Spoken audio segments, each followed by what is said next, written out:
Hola a todos una vez más, bienvenidos a un nuevo capítulo de Dr. Horse, el podcast que habla principalmente sobre caballos y los que participan en todo este mundo.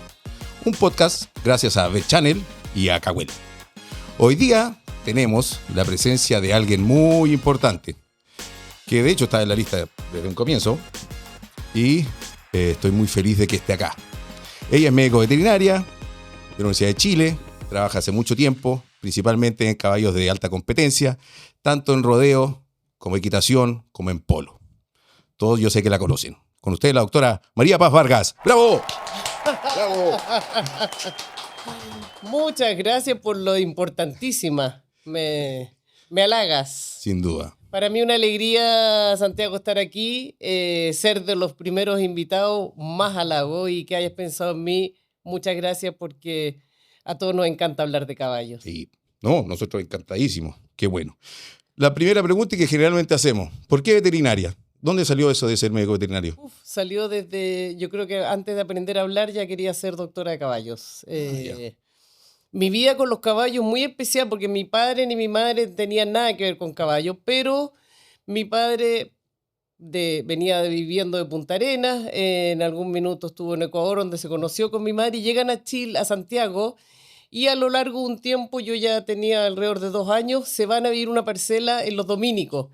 En esa época que era campo, eran las parcelas de 5.000 metros, la calle era de tierra. Había una sequía y todo el asunto. Todo, pues entonces era vivir en el campo hoy día. Y a raíz de eso mi padre se mete a un club de guasos que hay ahí había arriba, que hoy día el club de guasos Las Condes existe todavía. Ahora ya no está en las mismas ubicaciones, todo eso está lleno de casas. Y a raíz de eso empieza a andar a caballo y yo chiquitita empiezo a seguirlo. A los 2 años me suben arriba un caballo, no me bajé nunca más. Y nada, pues nunca tuve crisis vocacional porque me preguntaban qué quieres ser cuando grande, doctora de caballos. Así que la verdad es que Genial. por ahí en algún minuto me haber bajado la que quería ser pintora o artista, que todas las niñitas quieren ser actriz en algún minuto, pero la verdad es que siempre, fue de siempre. Oye, mira, no tenía idea que había sido así. Yo pensé que era como otra cosa, nada que ver. Qué bueno.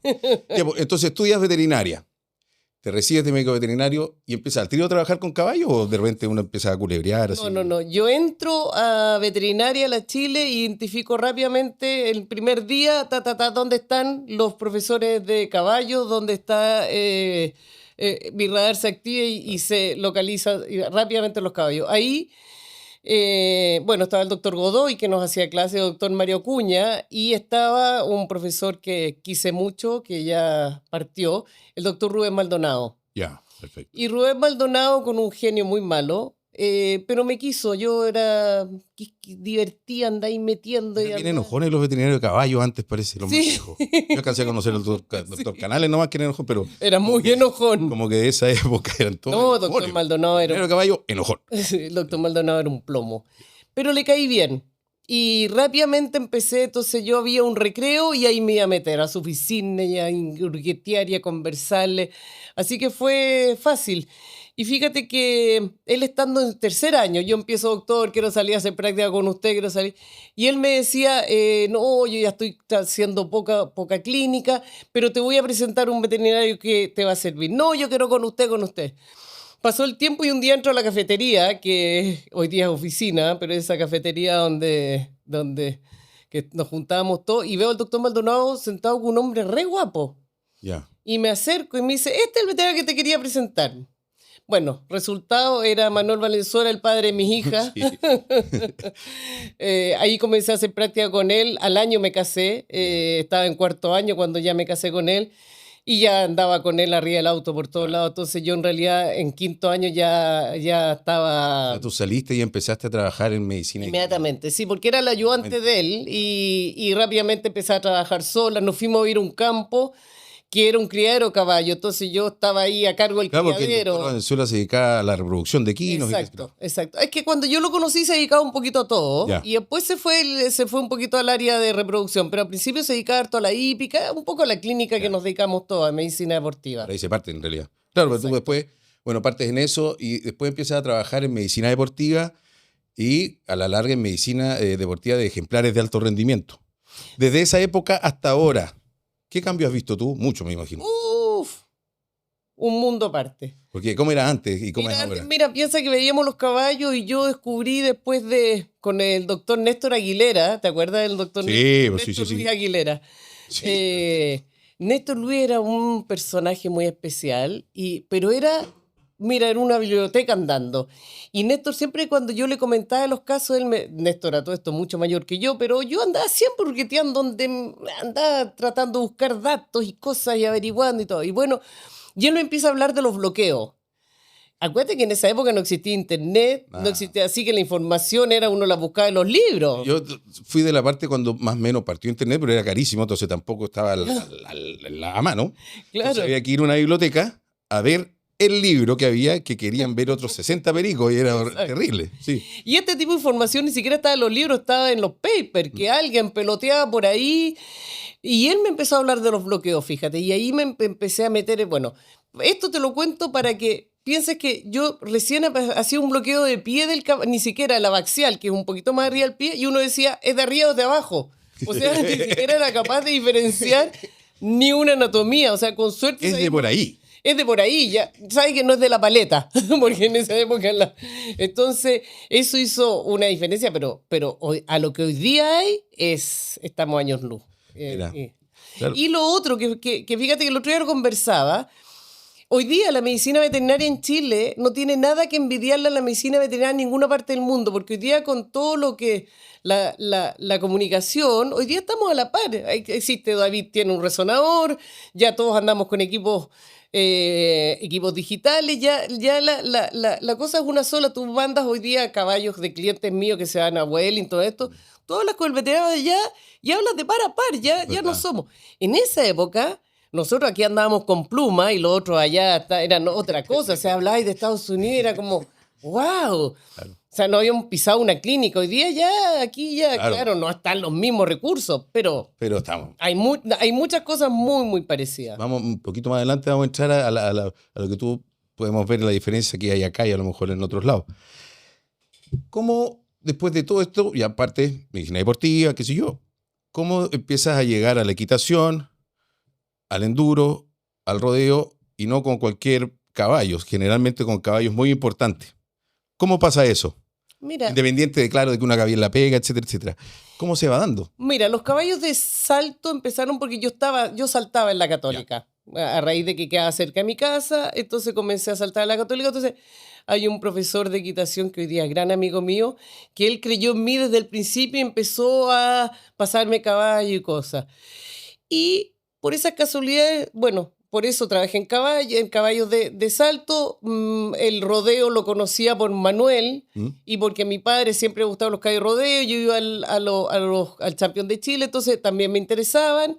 Y enduro, yo estaba ubicada en el club que partió con el enduro en Chile. Fue una casualidad, el club internacional. Yo atendía a los caballos de salto ahí. Y resulta que se organizó el primer enduro veterinario, y yo sin saber lo que era el enduro, en realidad nadie lo sabía en Chile, sí. O sea, ni uno sabíamos. Mire, era para la risa, la primera línea veterinaria que hicimos de control veterinario era una cosa que inventamos. Yo llamé al doctor, una chacuta, ¿no? Era una cosa, me decía enduro, fisiología, me parece que esto hay que llamar al doctor Martínez, y llamé al doctor Martínez, que también era un personaje y entonces los caballos le tomábamos hematocrito y comparábamos, mira, pura lecera, pero la verdad es que de ahí nació y seguí, por casualidad seguí corriendo, como era quitadora, me subieron arriba un caballo y el otro día escuché en tu podcast a David cuando él llega por primera vez a Emiratos. Sí. Bueno, en el mismo viaje íbamos juntos. También, por lo mismo. También porque yo atendía caballos y resulta de que un cliente mío me dice que no va a poder correr un caballo en 80 kilómetros, que si se lo voy a correr yo. Yo nunca me había subido un caballo enduro, pero... O sea, hacía equitación, pero nunca... Hacía equitación, nunca, nada. Me subo a este caballo y resulta que, por esa casualidad de la vida, en vez de correr la categoría 80, como no había corrido nunca, partí con los de 160. Dije, a los 80 me salgo. En esa época el reglamento lo permitía, hoy día no podrías hacer eso, pero bueno. Finalmente, para cortarte el cuento, terminé corriendo los 160. Ya, bravo. Se arma el equipo para ir a Dubái. En Dubái, uno de los integrantes del equipo de los jinetes era militar, no le dan permiso.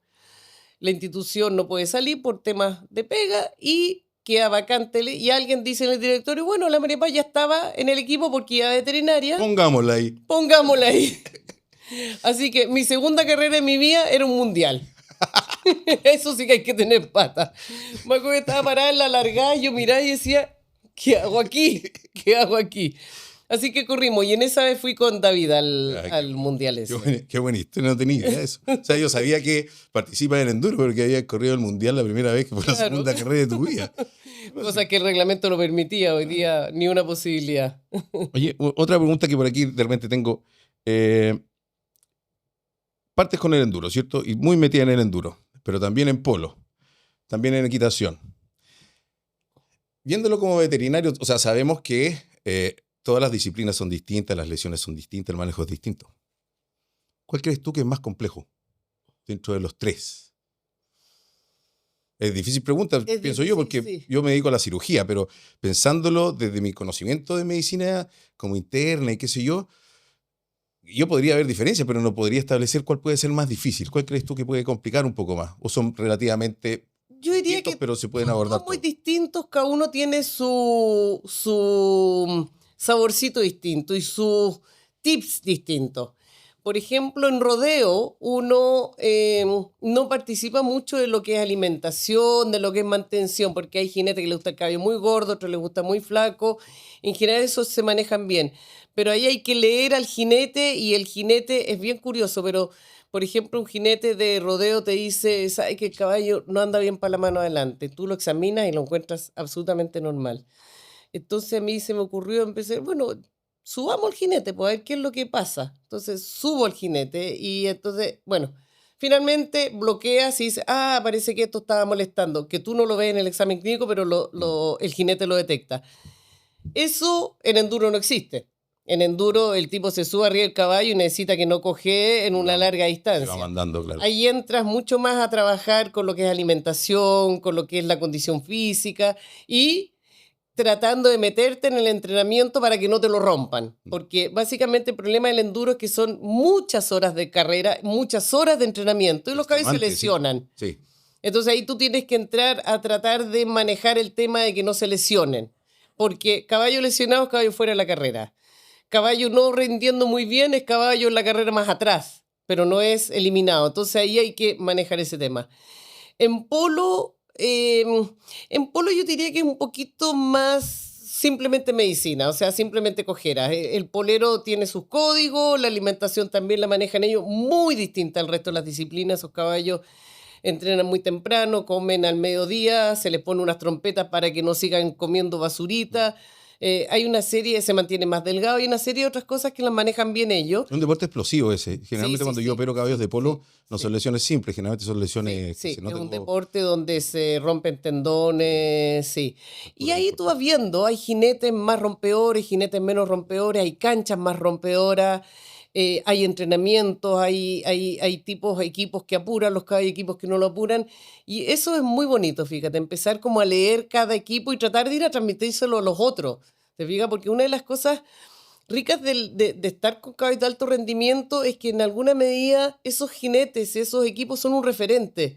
Y es muy bueno poder ir, decir, bueno, ¿por qué no sé, ahora con los caballos campeones de Chile? Todo el mundo dice, doctor, ¿y qué hizo? No hice nada. O sea, infiltré un O par de sea, hiciste mucho curvas. que en el fondo, porque hay muchos colegas, hay que decirlo, que de repente buscan alguna cosa que hacer, aunque no No, haya no, nada que no, no. hacer. Yo la verdad que a esta edad de mi vida ya no tengo nada que demostrarle a nadie, no porque Sin sea duda. la mejor ni la peor, es porque soy lo que ya fui nomás. Entonces ya, no, esos caballos nos llegaron a última hora, hicimos muy poquitito, un par de tonteras en el mismo rodeo, así que la gracia no es mía, yo estaba parada ahí y resultó.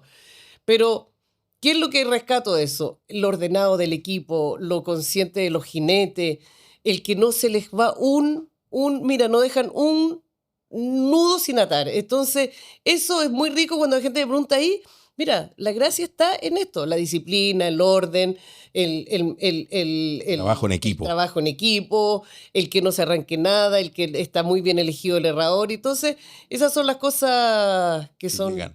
sí. Tú nombraste más de alguna vez todo esta que estás diciendo, la alimentación. ¿Qué tan importante es la alimentación en el caballo de alta competencia? Pucha, es todo, es todo. Desgraciadamente yo no soy la experta en alimentación, creo que es una cosa que en general no es solamente mía, todos los que nos dedicamos un poquito a locomotor tenemos algunas nociones. Por suerte el caballo es bien agradecido, como digo yo, gracias a Dios no habla, porque quién sabe qué diría de nosotros. Y claro, la alimentación tenemos harto todavía que descubrir, pero por suerte hay harta empresa que se dedica a la alimentación y nos facilita bastante la cosa. Empresas que podían escuchar este podcast y meterse aquí y supuesto. nosotros encantados de recibirlo. Exactamente. Hay Sí, muchas. sí. Sí, es que es muy importante. Sí. Y hoy día hay empresas en que te entregan la fórmula hecha. Y tú sabes que el caballo quiere energía. ¿A dónde entra el veterinario? Quiero energía fría, quiero energía más bien a partir de los almidones, quiero energía a partir de la grasa. Pero en realidad está bastante bien hecho. Entonces uno con que haga un pequeño ajuste basta. Y trabajar en conjunto, porque el jinete el que te dice sabe que el caballo está al después, pero anda como loco, no lo puedo parar. O sabe que anda súper buen estado físico porque no tiene explosión. Entonces ahí uno puede empezar a manejar un poquito más de Es cosas. un tema importante la alimentación en Sí. general. Y en general va que la redundancia, los veterinarios manejamos el tema de alimentación, los veterinarios de caballo me refiero, a veces muy limitado. Hay personas que no. Tú, obviamente, otros colegas que yo veo, pero No, yo nada, en no sé general, nada. o sea, te aseguro que sabes muchísimo más que yo. Yo lo único que sé cuando yo opero un caballo de cólico, le doy tal y tal alimento después para la recuperación, pero el resto no mucho. Y es un tema importante. Sí, Vamos a traer a alguien no. acá que hable de eso. Sí. Y un tema importante, todo la suplementación. Hoy día los caballos de alto rendimiento tienen a su disposición una cantidad de suplemento y tú tienes que orientarlo.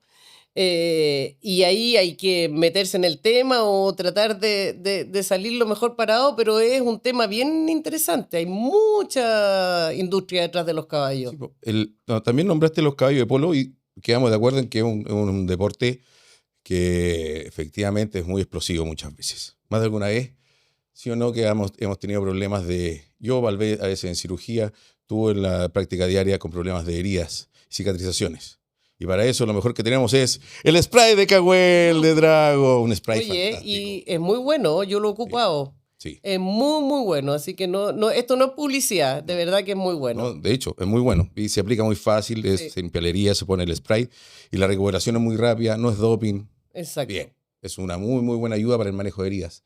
Sin duda, muy, muy, muy importante en el manejo de heridas, vuelvo a decir. Tenía una pregunta que se me quedó delante como en el tintero. Cuando partes, digamos, ya tú haciendo equitación, ¿cierto? Y después ya veterinaria, qué sé yo. Con el tiempo, ¿seguiste haciendo equitación o ya no? No, tuve que dejar la equitación dentro de las disciplinas ecuestres, es una disciplina que necesita entrenamiento diario. Ya, sí. Y con esta pega no se podía.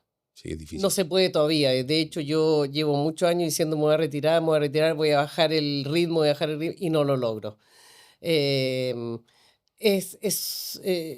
Nosotros salimos en la mañana y uno dice, tengo tantos clientes, voy a llegar a tal hora. Nunca se llega a la hora, nunca llega. La verdad es que, porque además pasa que te vas, no sé, a Curicó y vas por 2 caballos y tú dices, en 2 caballos me demoro tanto, pero sale el tercero, el segundo se te complica, se alarga. Saben que estáis por ahí, te llaman. Y te llama el amigo y empieza, entonces al final la agenda no lo permitía. Y entonces me metí al enduro, porque a mí me gusta la competencia, me gusta competir en algo. En general subirme al caballo, pasear nomás, no es muy entretenido, pero la competencia me da un bichito agregado que me encanta el estrés. Y el enduro permite poder ir a competir en altos niveles o un buen nivel, ya no estoy en las ligas más grandes, pero un buen nivel sin tener que entrenar. Tengo que mantenerme físicamente bien, entonces para eso los fines de semana subo cerro, voy al gimnasio, etcétera, etcétera. Antes me era más fácil, estaba más joven, pero podía yo correr un 160 sin haber entrenado todos los días, ¿te fijas? Eso es súper desgastante, 160. Sí. 160 kilómetros. Sí, 160 Arriba de un caballo. Sí, del único caballo, sí. Pero se puede. Yo no, yo me muero. 20 Pero metros, no se renuncio. puede hacer sin entrenar todos los días, cosa que no podría, o sea, un 160 es como meterme un gran premio de polo, de salto, Ya. y, o sea, me doy contra el salto uno y me mato sin montar. Y aunque montara todos los días, me mato igual.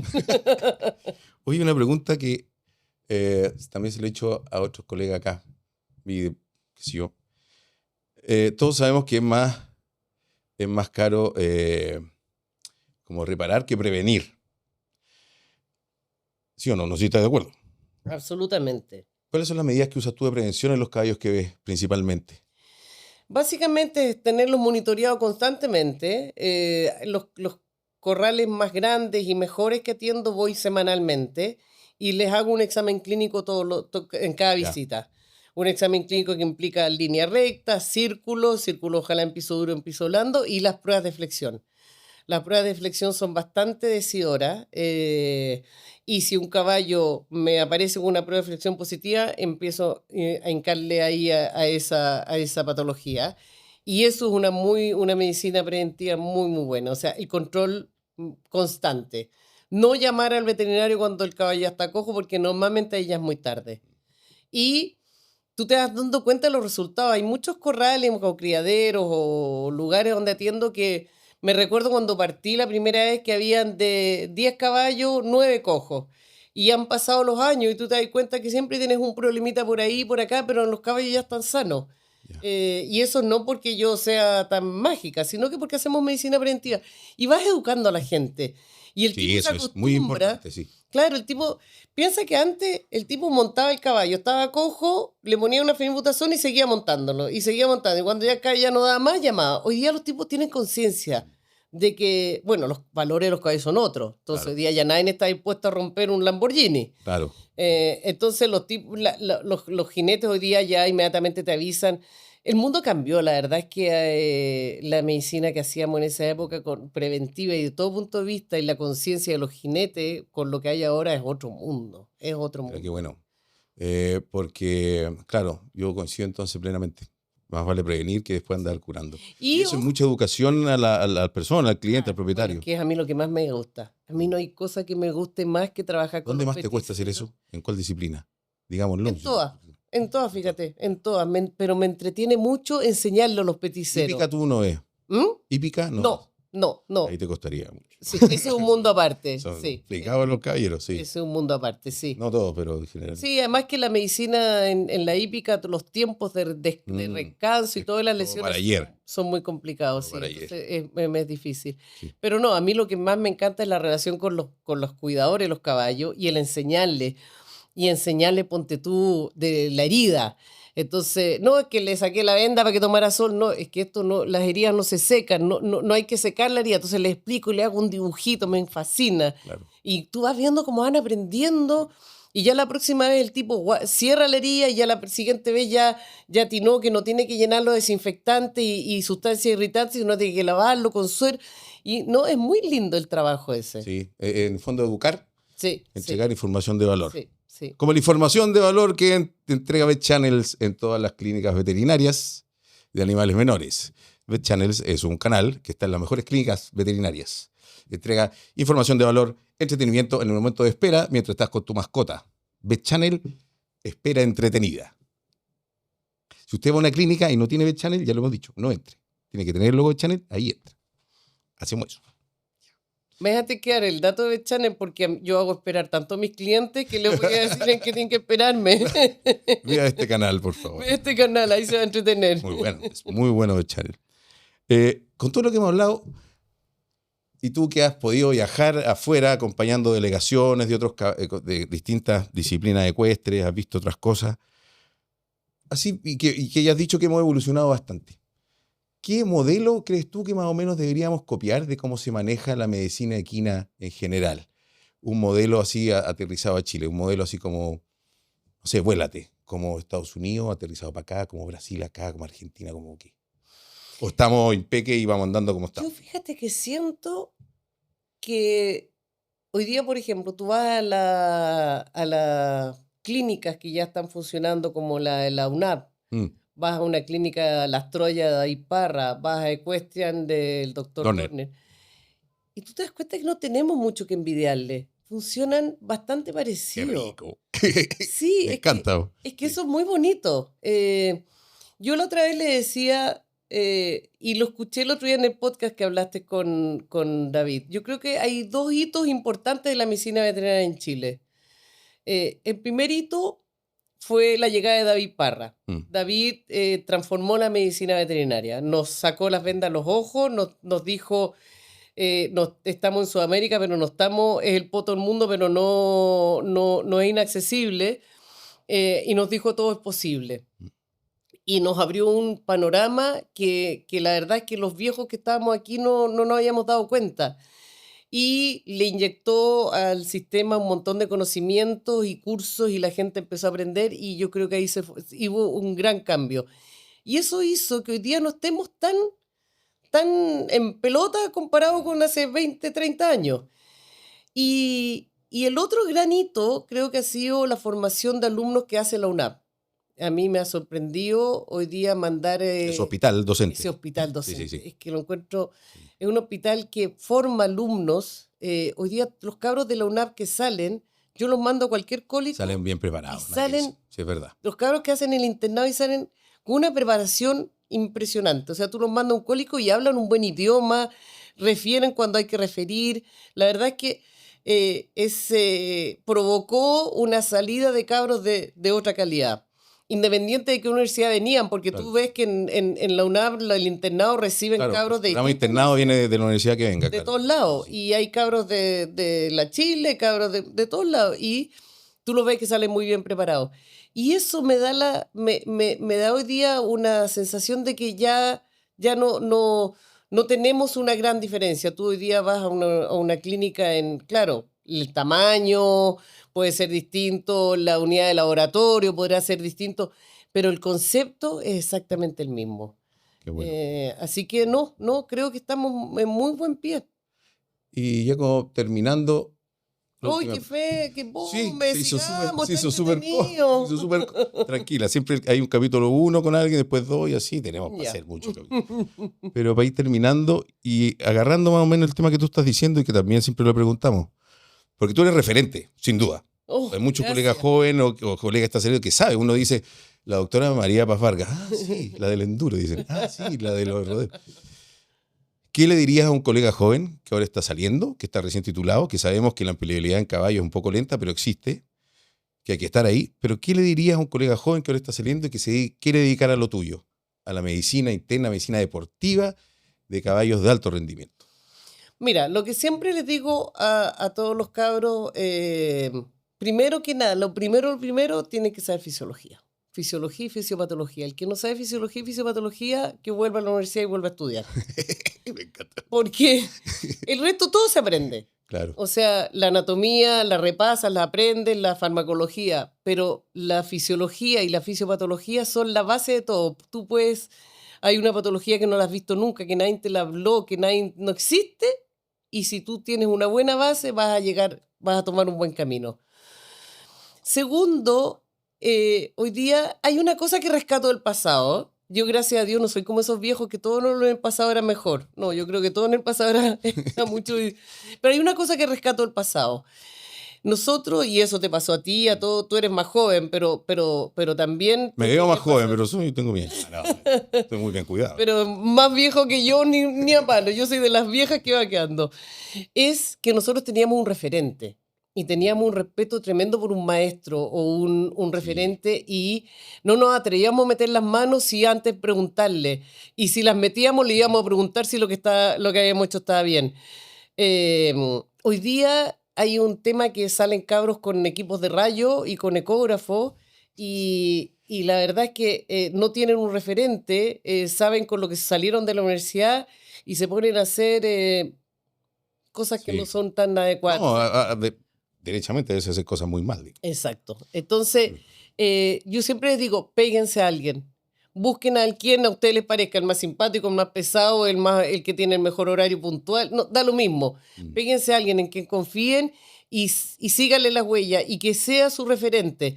El trabajo en equipo es esencial, y eso lo hemos demostrado nosotros, yo que he trabajado mucho contigo y que trabajamos con la persona que hace medicina interna y la persona que hace bien las imágenes y el cirujano. Entonces, el trabajo en equipo y sentir que no lo sabemos todo, sino que cuando formemos el equipo, ahí realmente vamos a encontrar el resultado óptimo, eso es súper importante. Hoy día hay un tema ¿qué no es hoy día? La verdad es que ha sido siempre un tema de que yo tengo que responder a todo. Yo tengo que solucionar todo. Y no, yo fíjate que hoy día no soy un veterinario especialista. Claro, veo caballos de alto rendimiento, pero no es que sea la mejor ni en ecografía, ni en radiología, ni nada. Tengo el sentido común de buscar a los que... Había un amigo que decía que era un buen puente tecnológico yo. Claro. Tengo que buscar a los referentes y a los mejores en cada cosa. Lo que pasa es que se para trata ir de eso. formando Si el yo equipo. tengo un problema que no sé, tengo que llamar al colega que sabe hacerlo. que me meto yo. Exacto. Por suerte, cada vez más eso va evolucionando. Sí. Pero hay harto mono con todavía, pistola sí. que andan con equipo de rayo. Mono con pisto. Sí, andan con equipo de rayo y Sí. ahora hay cabros con equipo de rayo que están funcionando muy bien. Pero sí, si les dijera algo, trabajen en equipo, tengan un referente y sean honestos. Sí. Mira, yo siempre digo, muchas veces cuando uno parte, llegas a ver un caballo y no sabes lo que está pasando y uno tiene como salir del paso sin decir estupideces. Tú puedes decir, mira, con la sesión de hoy día basta, vamos a mañana o voy a traer a mi profesor. A mí les gustaba mucho cuando yo partí que decía, voy a venir con mi profesor. Entonces todo en vez de dar desconfianza, daba mucha confianza. O sea, hay cómo salir del paso sin tener que inventar una tontera, porque de repente se ponen unos, o sea, alguien así, pucha, ¿cómo me llamó y cómo no va a dar ni una respuesta? Claro. Y dicen cualquier tontera. Bueno, al final los que se afectan son ellos, porque siempre se sabe todo eso. Muy buen consejo, gran consejo para los colegas más jóvenes. Estoy muy, pero muy contento y agradecido de que hayas venido. Esta es la primera invitación, más adelante, sin duda, porque quedaron muchos temas. Pero Sobre todo feliz. muchas más anécdotas y cosas muy divertidas. Sí, y bueno, eso. Así que, María Paz, muchas gracias por venir. Muchas gracias a Estamos ti, muy contentos. Santiago. Te felicito por tu podcast. Además de entretenido, me parece que una muy buena instancia para los veterinarios. Muchas gracias por considerarme e invitarme. Así que aquí estoy para cuando necesites. Feliz vengo de nuevo. Encantado. Pues. Bueno, este fue el capítulo de hoy día y nos vemos en el próximo. Nos vemos. ¡Chao! ¡Bravo!